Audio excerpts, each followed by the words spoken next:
I think that you do best player available. I know that was always the philosophy that I would hear about frequently. I think when you look at quarterback, how long did Aaron Rodgers sit behind Brett Favre? And, was that a mistake to draft him? So, I mean, you look at the different positions, you get whatever you think is the best player available. But again, I think it really depends on how close are the players, how is your relationship with the player, because you go through the interview process. The coaching staff right now is getting to learn what these players are like, how coachable are they, how do they jive with these players. So there's a lot more that goes into it than what you see on the field.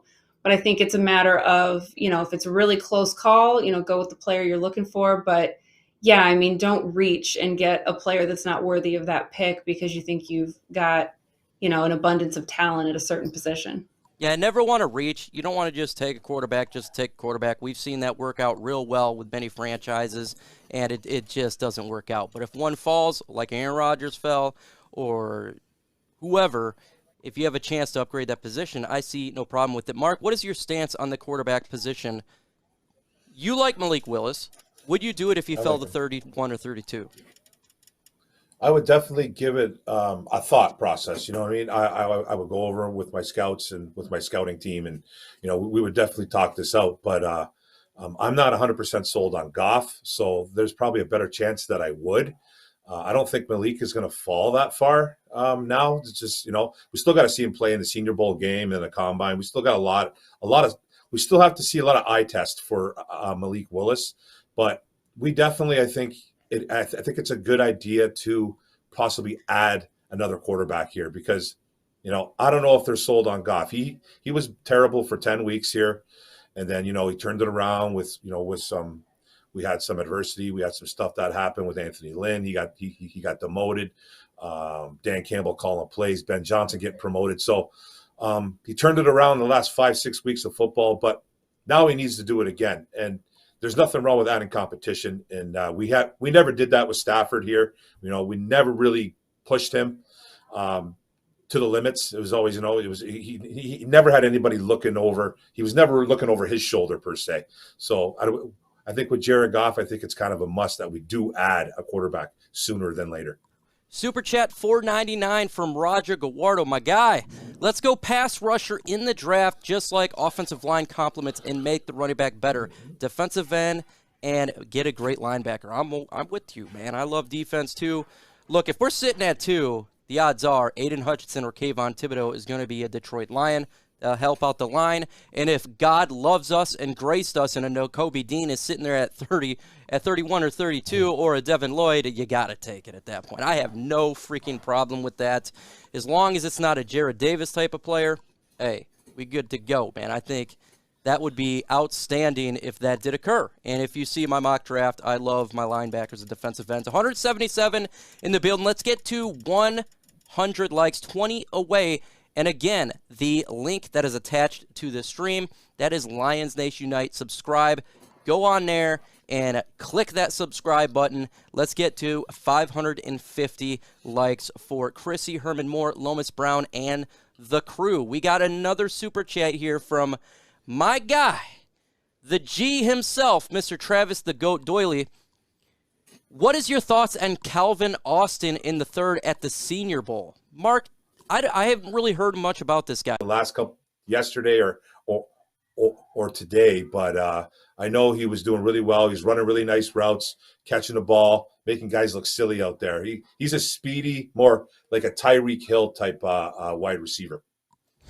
Carson Strong is I think he's probably the most pro-ready quarterback in this year's draft. The issue, again, is his knee. We're talking 3 knee surgeries. That's concerning to me. He may be doing great now, but what happens 4 or 5 years down the road, that's a concern to me. But he is probably the best pocket passer in this year's draft, Mark. Yeah, he's a guy that is probably pro-ready right away, but he's got a lot of injuries. I actually saw a little bit of him today, too. They were doing some one-on-ones. He missed a couple throws, though, but he made a couple nice, real back shoulder throws to the wide receiver. He's got a really strong arm, big kid. Almost 6'4", 230 pounds, but bad knees, man. Like 3 surgeries I think he's already had on his knees. So you got to be really careful about guys like that. He has absolutely zero mobility, to tell you the truth, too. So he's another statue back there. And, you're going to have to really, really build a good O-line for him. And you're going to have to put him in the perfect offense, I think. So I like him, but his health concern it really worries me. Speaking of offensive line, Christy, do you think that the Lions did a smart move by solidifying this offensive line, adding Penei Sewell last year, Jonah Jackson making the Pro Bowl, bringing back Taylor Decker? Do you think that's going to be extremely beneficial for the Lions going down the road? And a lot of people always ask about trading Taylor Decker. Would you trade him? No. I think 100%. When you have a solid offensive line, it just helps with your offensive foundation. I think it was ironic that we won the games we won after DeAndre Swift went out. But I mean, you see the productive running game, you see, the ability to protect the passer. And I think that, you saw the difference that Taylor Decker made once he came back from injury. So I think that when you stabilize the offensive line, it really gives you a great foundation. It's one of those things that feels better when you look back, because when you're in the process of drafting offensive linemen, it's not really the most exciting thing that you're doing. But once you can look back and say, okay, we've built this foundation, it's like, okay, now you're in the good days of this, because you've already built and developed everybody along that line. So yeah, keep that infrastructure together for sure. Yeah, definitely. And I think that's what the Lions brass is going to do. Just because he got injured, I don't think they're going to get rid of him. And he's a veteran on a very young group. Besides Vati Vaitai, we're talking young. Yeah. Mark Oram, who is a sleeper quarterback the Lions could look at? A sleeper quarterback in day 3 that Alan Dana's asking, maybe Bailey Zappi out of Western Kentucky. He could be a late. He might be going in the 5th round, maybe later. Earlier, if he plays really well at the Senior Bowl, he was shattering records at Western Kentucky this year. I think he was like the only guy to throw for 6,000 yards or something like that, and ever, I think, at the collegiate level. If it happened before, I don't remember. But Bailey Zappi was slinging the rock all over the field this year in college. He's a guy that went to a smaller school, so people will knock him on that. But he's got decent size to him. He's 6'1", 220, 225. He's built like a tank. Actually, he's very. People say that he's really, really small, but if you look at the kid, he's actually a pretty big kid, and not the strongest arm, but extremely accurate. And they call him Baby Drees. Drew Brees. So you never know. It's a kind of a good comparison to have if you're a quarterback, to tell you the truth. So, but Bailey Zappi could be a guy that the Lions could target later on in the draft. You never know. Chrissy, do you think the Lions can stand out this upcoming year? Do you think, look, we had a rough first year, three wins. Do you think they're going to make a jump to potentially that next level? I mean, I think it's all going to depend on the cohesiveness of the team. It's going to depend on your coordinator. So how is the new offensive coordinator, whether that's Ben Johnson, going to do in the role? But the big thing is, how much did we see players and mistakes that weren't, that were more mental mistakes, that were things that could be preventable. We don't know how many assignment mistakes there were. So, I mean, I think there's a lot that can be done that has zero to do with adding new players, and can be about making sure that you're all communicating, that you're, fundamentally sound, that you've got quality scheme. I mean, we watched, Aaron Glenn transform a defense that kept losing players, and all of a sudden we keep getting better because you can scheme in a way that makes you better. So, yeah, I mean, I think that if you're focusing on your fundamentals and your assignment sound, and you know how to strategize, for sure. Forgotten Romeo Okwara. No, we definitely have not forgotten about Romeo Okwara. No. And he will be jumping back upon this defensive line and wreaking havoc. What do you think that he can bring to the Lions next year, Chrissy?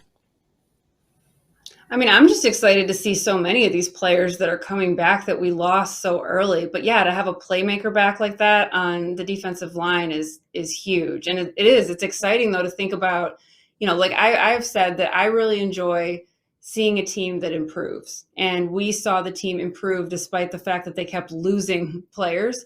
And so to plug in players that we lost to injury and see what the team can do with some playmakers. And then also we're going to go through this draft. It's exciting to think about what we're going to get when we move into next season. What about Jimmy G to Tampa Bay, or what other team? You could look at the Pittsburgh Steelers. Obviously, they could use a quarterback right there. Tampa Bay Buccaneers, definitely.